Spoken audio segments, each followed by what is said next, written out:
नरेंद्र मोदी ने दर हकीकत राम जन्मभूमि मंदिर नहीं बल्कि हिंदू राष्ट्र का इफ्तिताह किया है। एक अयोध्या सिटी से वो 25,000 करोड़ का जो है वो 25,000 करोड़ का रेवेन्यू एक साल में जनरेट कर सकते हैं। क्या हमारे और इंडिया का कोई कंपैरिजन है? ये तो सवाल ही मुझे नहीं समझ आती कि ये सवाल क्यों है। जहां कभी तकबीर की सदाएं गूंजती थी, आज वहां भजन गाए जा रहे हैं। मकार मोदी ने मजहब की आड़ में इंतखाबी मुहिम का आगाज कर दिया। कहा जा रहा है कि 1 लाख विजिटर्स हर रोज 1,100,000 people will come there daily. हमें लोग इस नज़र से देख रहे हैं कि हमारे पास खाने के लिए पैसे नहीं हैं और हम चंदा लेते हैं, ठीक है, और हम IMF की उसके ऊपर बैठे हुए हैं कि वो हमें कुछ देंगे तो हमारा मुल्क चलेगा। यूपी की जो गवर्नमेंट ने एक बड़ा मास्टर प्लान बनाया है, ठीक है जी, वो कहते हैं कि 2031 तक हम 85,000 करोड़ रुपया इन्वेस्ट करेंगे to develop the city. India आ गया, जब पाकिस्तान को कर्जे की ज़रूरत होती है ना, IMF के पास जाते हैं। उनका चीफ डायरेक्टर इंडिया का शहरी है, ठीक है, उसके घुटने पकड़ते हैं, फिर इनको कर्जा मिलता है, ठीक है। अब जब इनको कर्जा मिलता है ना, ये इंडिया के घुटने पकड़ के मिलता है। ये जंग नहीं कर सकते इंडिया के साथ। इंडिया के अंदर एक रिलीजियस टूरिज्म जो है वो स्टार्ट होने वाली है। ये सारी इंटरेस्ट की बात है और प्रायोरिटी की बात है। हमारी प्रायोरिटी है करप्शन, हिंदुस्तानियों की प्रायोरिटी है कि उन्होंने यूथ को आगे लेके जाना है। रिलीजन फर्स्ट या फिर नेशन फर्स्ट? देखिए, यहाँ पे इशू ये है कि यहाँ पे ये बना ही मुल्क मजहब की बुनियाद पे। नमस्कार, आप सभी का स्वागत है हमारी एक और नई रिएक्शन वीडियो में। अयोध्या के अंदर श्री राम मंदिर में जो प्रभु श्री राम की जो प्राण प्रतिष्ठा थी, वो कार्यक्रम जो है पूरा संपन्न हो चुका है। लेकिन अब जो रिपोर्ट निकल कर आई, वो रिपोर्ट ये कह रही है कि 2025 तक जो है ना, अयोध्या को सिर्फ राम मंदिर से लगभग 25,000 करोड़ रुपए का जो इनकम है वो यहाँ पर होगी टूरिज्म के थ्रू। तो इसी के ऊपर पाकिस्तानी मीडिया का ज़बरदस्त रिएक्शन निकल कर आ रहा है। वीडियो पूरी देखना, लाइक करना, शेयर करना। अगर आप हमारे चैनल पर नए हो तो सब्सक्राइब करके बेल आइकन को दबाना। तो चलिए वीडियो को शुरू करते हैं। इंडिया के अंदर एक रिलीजियस टूरिज्म जो है वो स्टार्ट होने वाली है। अब कहा जा रहा है कि ये बड़ी रकम इस्तेमाल हुई है, कोई $200 मिलियन से ज़्यादा राम मंदिर के ऊपर खर्चा हुआ है। और कहा जा रहा है कि 1 लाख विजिटर्स हर रोज़ 1,100,000 people will come there daily. ये ऑफिशियल एस्टिमेट्स बता रहे हैं वो। तो ये तो $multi-billion प्रोजेक्ट है। सो जिस तरह सऊदी अरब के अंदर अरबों डॉलर जो हैं वो सऊदीज कमा रहे थे, so India is going to get that attraction within all those places जहाँ पे हिंदू पॉपुलेशन ज़्यादा है। फॉर इंस्टेंस श्रीलंका है, मॉरिशस है, नेपाल है, जहाँ जहाँ पे ये है। सो प्राइम मिनिस्टर मोदी ने ये जो प्रोजेक्ट किया है, so it is going to give India religio political and financial hub बनाएगा इंडिया को। इसको जो कुछ अर्सा पहले अगर आपको याद हो कि एक CM थे इंडिया के, मुझे किसी स्टेट के, मुझे उनका नाम भूल जाता है, बार बार स्टेट का भी भूल जाता है और उनका भी भूल जाता है। उन्होंने कहा था कि हमें, अमित शाह साहब ने कहा कि ये श्रीलंका, ये नेपाल, ये सारे जो हैं ये हमारे साथ अटैच हो जाएंगे। तो वो बेसिकली वो यही बात कर रहे थे, ठीक है जी, कि आज जो नरेंद्र मोदी ने अयोध्या के अंदर राम मंदिर की जो इनॉग्रेशन हुई है, और ये सारा यूपी अगर आप देखें, सारे ऑप्टिक्स अगर आप फॉर एग्जांपल देखने की कोशिश करें, ये ऑप्टिक्स बहुत ही इंपॉर्टेंट ऑप्टिक्स हैं। मैं किसी भी सेक्टर की बात करूं, क्या हमारे और हमारे पड़ोसी में इंडिया का कोई कंपैरिजन बनता है? या वो आगे हैं या हम आगे हैं? क्यों, कौन आगे है? सर, इंडिया आ गया, जब पाकिस्तान को कर्जे की ज़रूरत होती है ना, IMF के पास जाते हैं। उनका चीफ डायरेक्टर इंडिया का शहरी है, ठीक है, उसके घुटने पकड़ते हैं, फिर इनको कर्जा मिलता है, ठीक है। अब जब इनको कर्जा मिलता है ना, ये इंडिया के घुटने पकड़ के मिलता है। ये जंग नहीं कर सकते इंडिया के साथ।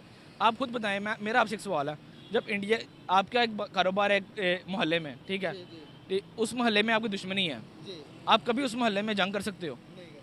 ठीक है। हमारे जो पॉलिटिशियन है, इनके वहाँ पे मिले हैं, कभी जंग नहीं कर सकते। ये उसके साथ मुकाबला कर ही नहीं सकते। चलो रिलेशन तो बेहतर कर ही सकते हैं ना भाई, जंग ना करो, रिलेशन बेहतर कर लो।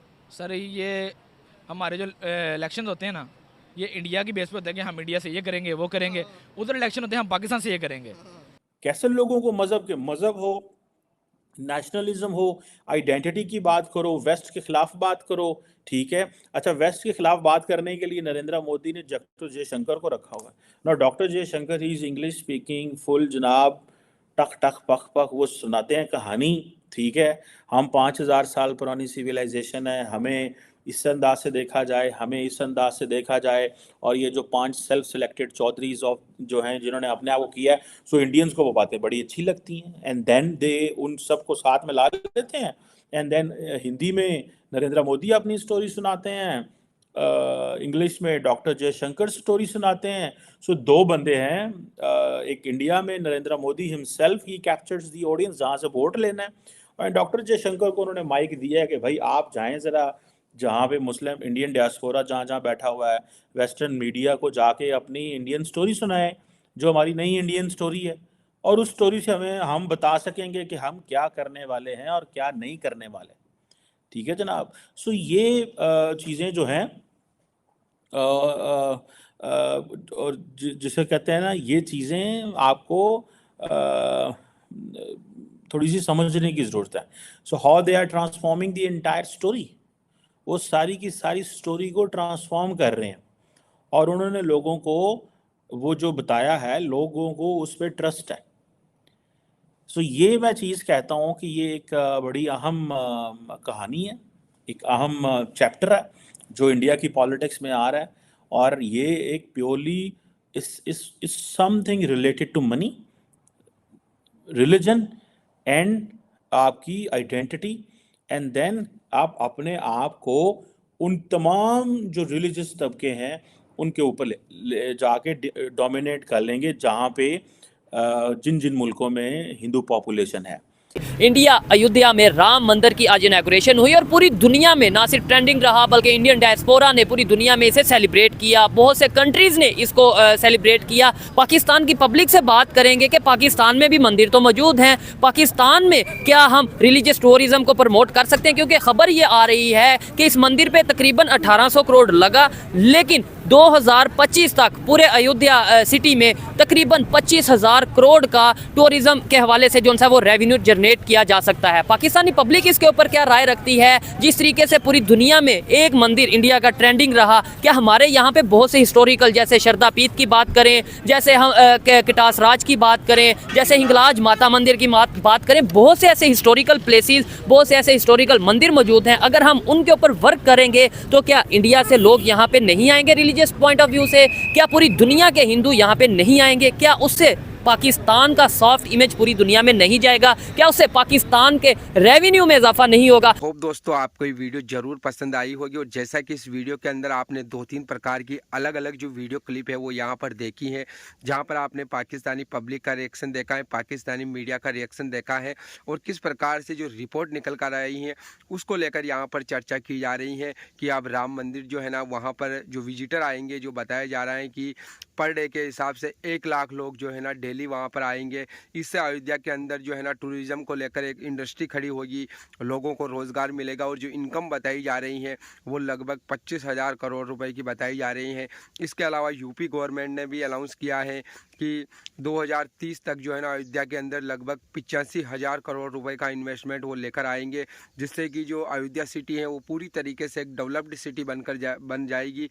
इसके अलावा एक चीज़ और मैं आपको ज़रूर यहाँ पर एंड में बताना चाहूँगा कि कल प्रभु श्री राम की प्राण प्रतिष्ठा होने के बाद राम मंदिर से प्राइम मिनिस्टर मोदी जी ने जो स्पीच दी है, आई होप कि आपने उसको सुना होगा, और अगर आपने उस स्पीच को नहीं सुना है तो मैं आपसे निवेदन करूंगा कि प्राइम मिनिस्टर मोदी जी की वो स्पीच जो है ना वो आप ज़रूर सुने, और वहाँ पर जो उन्होंने बातें की हैं ना वो सुनकर ना आपको बहुत ज़्यादा आनंद आने वाला है। तो मैं रिक्वेस्ट करूंगा आपसे कि उनकी कल वाली जो स्पीच है वो आप ज़रूर सुने। बाकी आपको अगर ये वीडियो पसंद आई हो तो लाइक शेयर सब्सक्राइब ज़रूर करना। हम मिलेंगे अगली नई वीडियो में, तब तक के लिए आप सभी का बहुत बहुत धन्यवाद।